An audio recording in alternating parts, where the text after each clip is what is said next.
ठरलं तर मग या मालिकेच्या येणाऱ्या भागामध्ये पूर्णाजीने या दोघांचं बोलणं ऐकलेलं असतं. पूर्णाजीने बोलणं ऐकल्यामुळे आता मात्र पूर्णाजी इकडे आता सायलीकडे येते. सायलीकडे आल्यावरती पूर्णाजी तिला आता बोलायला लागते, काय हे सगळं ऐकण्यापेक्षा मी देवाच्या इथेच मरून गेले असते ना तर बरं झालं असतं. यावरती सायली सांगायला लागते, पूर्णाई तुम्हाला जसं वाटतं ना तसं खरंच काही नाही आहे. हे मी काही केलेलंच नाही आहे. मी तुम्हाला तेच सांगण्याचा सगळ्यांना प्रयत्न करते की या सगळ्यामध्ये अशी कोणतीही गोष्ट घडलेली नाही आहे की ज्याच्यामुळे तुम्हाला असं वाटावं की मी यांना डिवोर्सची नोटीस पाठवलेली आहे. मी खरंच डिवोर्सची नोटीस पाठवली नाही. यावरती पूर्णाई म्हणते, मग हे सगळं कुणी केलंय? यावरती आता इकडे बोलायला लागते, ते म्हणजे मला खरंच यातलं काही माहीत नाहीये, पण मी तुम्हाला इतकं नक्कीच सांगू शकते की या सगळ्यामध्ये मी काहीही केलेलं नाहीये. मी या सगळ्यामध्ये कोणालाही डिवोर्सची नोटीस पाठवायला सांगितलेलं नाही. तुम्ही माझ्यावरती प्लीज विश्वास ठेवा. यावरती पूर्णाजी म्हणते, माझा तुझ्यावरती विश्वास आहे, पण ही जी काही चाललंय ना या सिच्युएशनवरती नाही ग. आत्ता कुठे बऱ्याच दिवसांनी आपली प्रतिमा परत आली. आपल्या आयुष्यामध्ये असलेले जे काही प्रॉब्लेम होते ते प्रॉब्लेम सगळे संपलेत. यावरती आता इकडे सायली सांगते, पूर्णाई तुम्ही काळजी करू नका. जे प्रॉब्लेम संपलेत ते पुन्हा कधीच सुरू होणार नाही याची गॅरंटी माझी. असं म्हणत आता ती पूर्णाजीला समजवते. तोपर्यंत इकडे आता चिडलेला असतो खूप अर्जुन आणि तो सांगायला लागतो, बघितलंस मला ही अशी नोटीस पाठवून यांना काय सिद्ध करायचं होतं, मला खरंच काही कळत नाहीये. यावरती चैतन्य म्हणतो, अरे थांब ना, मला असं वाटतंय की खरंच सायली वहिनीने ही नोटीस पाठवले का, म्हणजे खरंच तुला वाटतं का? यावरती आता इकडे अर्जुन म्हणतो, अजून तुला काय प्रूफ पाहिजे आहे? चैतन्य म्हणतो, नाही, मला अजूनही विश्वास बसत नाहीये की सायली वहिनीने नोटीस पाठवले. तू एक काम कर, तू सायली वहिनीसोबत बोलून घे. सायली वहिनीसोबत बोललास ना तर कदाचित या गोष्टींची तुला क्लिअरिटी येईल. असं म्हटल्यावरती आता इकडे अर्जुन विचार करतो, ठीक आहे, चैतन्य जर बोलत आहे तर एकदा मी सायलीसोबत बोलून घेतो. म्हणून चैतन्य आता बोलल्यावरती अर्जुन चिडतो आणि धडाधड सायलीकडे येतो. सायलीकडे आल्यावरती तो तिच्या अंगावरती ओरडतो आणि ओरडून तिचा हात धरून तिला फरफटत आतमध्ये आणतो. आणि का असं माझ्यासोबत वागलात? जे काही होतं ते आधी आपल्यामध्ये सॉल्व करायचं होतं ना. आपल्यामध्ये सॉल्व करून त्यानंतर मग पुढच्या काही गोष्टी आहेत त्या आपण बघितल्या असत्या. पण तुम्ही या सगळ्यामध्ये डायरेक्ट बाहेर गेलात आणि डायरेक्ट माझ्यासोबत नोटीस पाठवलीत. मला हे कधीही पटणार नाही. असं म्हटल्यावर ती सायली आता चिडते आणि अर्जुनला क्लिअर करून टाकते, एक गोष्ट लक्षात ठेवा, मी तुम्हाला नोटीस वगैरे काहीही पाठवलेली नाही आहे. खरं सांगायचं तर नोटीस पाठवायची मला काही गरजच नाही आहे. कारण या सगळ्यामध्ये आता जर का तुम्हाला नोटीस पाठवायचीच होती तर मला एक एक गोष्ट करायची काय गरज होती? कारण आपल्याकडे ऑलरेडी आपल्याकडे आता आहेत डिवोर्स पेपर आणि डिवोर्स पेपर असल्यामुळे इकडे या सगळ्यामध्ये मी तुम्हाला अशी नोटीस पाठवणं काही शक्यच नाही. डिवोर्स पेपर आपण त्याच वेळेला साईन केलेत. अर्जुनला लगेच विश्वास बसतो, सायली जे बोलते ते खरं आहे. यावरती अर्जुन म्हणतो, हो, हे तर गोष्ट माझ्या लक्षातच नाही आली. ते जर का तुमच्या लक्षात आहे तर तुम्ही डिवोर्सची नोटीस का पाठवाल? सायली म्हणते, तेच सांगण्याचा मी तुम्हाला प्रयत्न करते. मी तुमच्यावरती चिडायला पाहिजे तर तुम्हीच माझ्यावर चिडताय. ते अर्जुन म्हणतो, तुम्ही माझ्यावरती का चिडणार?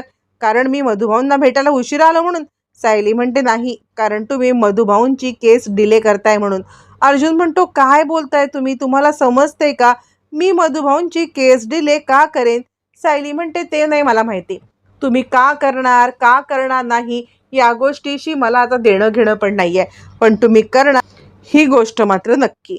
असं म्हटल्यावरती मग आता इकडे अर्जुन तिला क्लिअर करतो, हे बघा, ज्याप्रमाणे माझा गैरसमज झालाय त्याचप्रमाणे तुमचा सुद्धा गैरसमज झालेला आहे.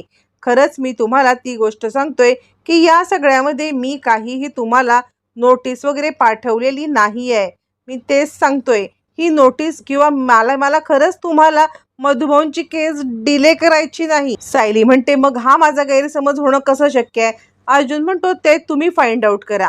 तुमचा गैरसमज का झाला, तुम्ही तो गैरसमज का करून घेतलात, मला याच्याशी देणं घेणंच नाहीये. त्यावरती सायली म्हणते, झालं बोलून तुमचं.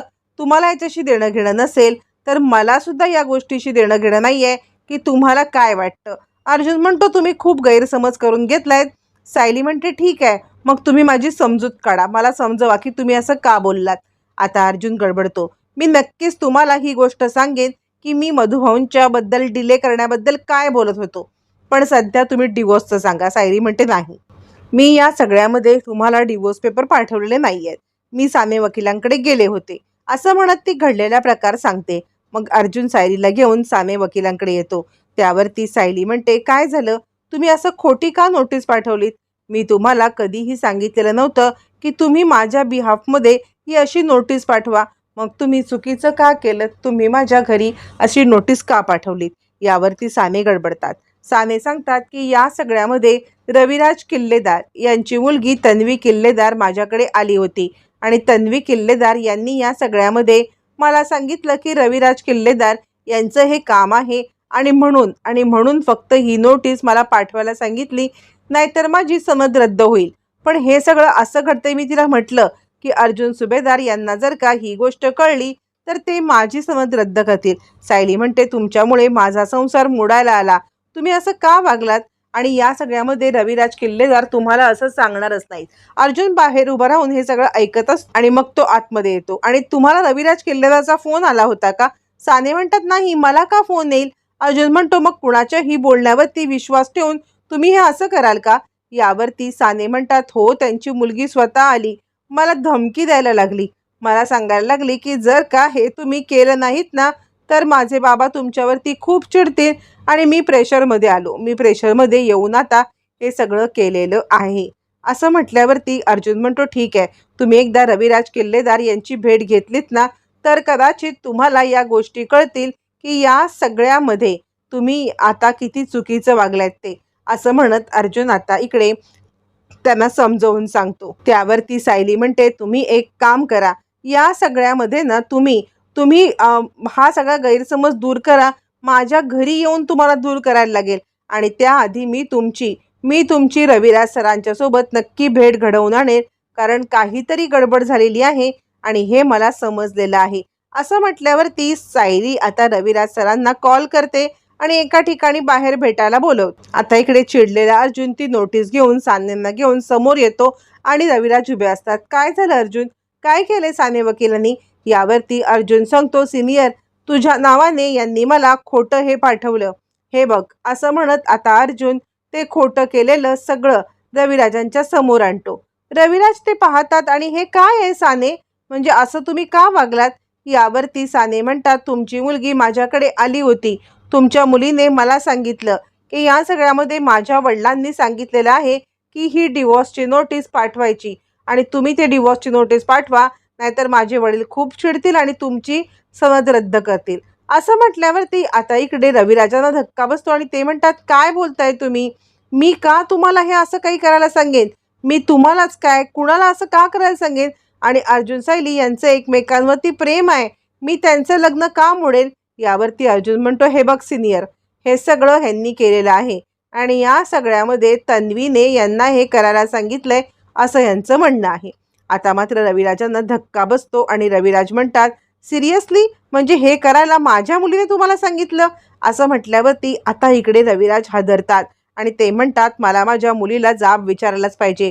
अर्जुन म्हणतो या सगळ्यामध्ये ही गोष्ट अशी घडले आणि सगळे माझ्या घरी नोटीस आहे. मग तडक आता अर्जुन घरी येतो. घरी आल्यावरती तो आता सांगतो मम्मा हे सगळं कुणी केलंय माहिती आहे का, हे सगळं करणारी दुसरी तिसरी कुणी नसून तन्वी आहे. तन्वीने मुद्दाम ही नोटीस पाठवलेली आहे. यावरती कल्पनाला धक्का बसतो, पूर्णाजीला धक्का बसतो. त्यावरती पूर्णाजी म्हणते काय, हे सगळं तन्वीने केलंय, आपल्या तन्वीने.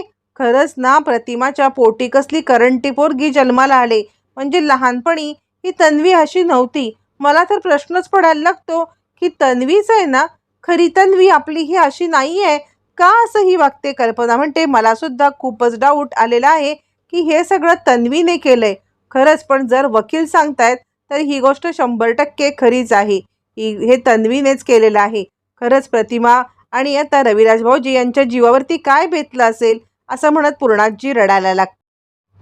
आता या सगळ्यामध्ये सायलीवरती येते. अर्जुन कान धरतो आणि खरंच मला माफ करा, मी तुमच्यावरती खूप मोठा आरोप केला होता आणि यावरती सायली सांगते, आता तुम्ही मला सांगायचं आहे की तुम्ही मधुभाऊंच्या केसचं काय बोलत होतात. अर्जुन म्हणतो, सांगेल, पण तुम्ही वचन द्या. जरी मी सांगितलेली गोष्ट तुम्हाला पटली नाही पटली तरी तुम्ही असा तडकाफडकी निर्णय घेणार नाही. यावरती सायली सांगते, नाही घेणार. मग अर्जुन खडलेला सगळा प्रकार सांगायला लागतो. अर्जुन सांगायला लागतो की या सगळ्यामध्ये मी तुमच्या प्रेमात पडलेलो आहे. तुमच्या प्रेमात पडल्यामुळे मला समजलेलं आहे की खऱ्या अर्थाने तुम्ही इथे राहिलात तरच माझं आयुष्य सुधारेल. आणि म्हणून मी हे चैतन्याला सांगत होतो. तर चैतन्य मला म्हटला की मधुभाऊंची केस डिले कर, तुला वेळ मिळेल. आणि मी त्याला हे सांगत होतो की मी मधुभाऊंची केस काहीही केलं तरी डिले करणार नाही. मग मला सायलींना माझ्या मनातली गोष्ट कधीही सांगता आली तरी चालेल. आणि त्याच वेळेला तुम्ही अर्धवट गोष्ट ऐकलीत, असं म्हणत अर्जुन आपलं एक्सप्लेन करतो. इकडे रविराजांना सत्य समजलंय. आता हे सगळं घडल्यावर ती प्रियाच्या बाबतीत काय घडणार पाहणाऱ्यांच्या